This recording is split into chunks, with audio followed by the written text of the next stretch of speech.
People were dying on a regular basis playing football at one point. The extreme violence of the game was enough for one man to step in and change the course of history. In 1905, a newspaper ran this article, citing 19 people had died playing football and a lot more injured. The Washington Post reported at least 45 deaths from 1900 to 1905, and this was college football. Professional football, well, wasn't as professional as it is today. The NFL was not yet formed, and although there was pro football, college football was what was really popular, and it was up there with baseball in terms of national popularity, drawing crowds in the tens of thousands. Although it's hard to call the game that was played in 1905 football, it was a very different sport, more like rugby, but even more like a street fight. Pile-ups enable players to throw punches and poke eyes. There was no forward pass, the ball looked like this, there was no protection, and the strategy was typically to maul each other, hence all the death. Players would lock arms and use their heads as battering rams. The extreme violence and frequent deaths appalled many. Broken spinal cords, broken skulls, and broken ribs that pierced hearts were all injuries that occurred. In a 1905 game, Harvard player Francis Bear was punched in the face, breaking his nose, and he was kicked unconscious. Another player took a big hit to the head and would die that season. Those are just a few of the countless players killed or seriously injured. So there were calls for the sport to be banned, equating it to gladiator combat of ancient Rome. To give you an idea of how bad some people saw it, the New York Times ran a headline, "Two curable evils, the first being lynching of African Americans, the second football. Enter the man who would save the game, President Theodore Roosevelt."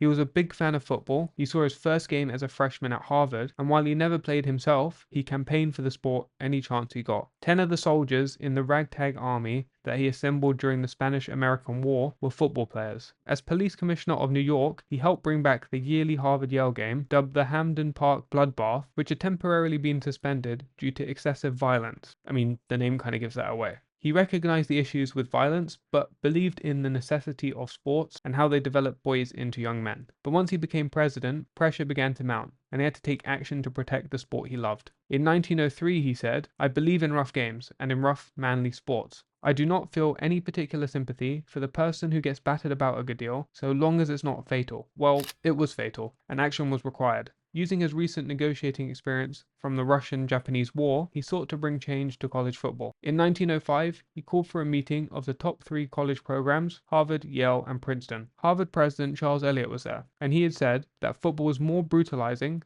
than prize fighting, cockfighting, or bullfighting. He was a part of the movement to ban football. It's said that the president may have threatened to ban the sport with an executive order, although that's not clear. However, he did encourage them that the sport needed serious changes, stating, "Football is on trial." Well, it didn't go to plan. A player would be knocked out in a Harvard-Yale game, several schools stopped playing football, and some switched to rugby. While this was going on, Roosevelt wrote in a letter that he didn't want to emasculate football. He wanted to minimize the danger without football having to be played, quote, "on too ladylike a basis." I wonder what Roosevelt would think of the game today. His son's involvement in the sport also could have been a motivator to change the game to an extent. He had sustained a few injuries, including a broken nose, but it seems his love for the sport was the main driver. Despite disagreements between the colleges, they'd form an organization that would later become the NCAA, and they managed to agree on some new rules for the 1906 season. The most significant would be the forward pass. Now, there were still 11 deaths that season, but deaths and injuries were now on the decline, and the wheels were in motion. Without the president stepping in,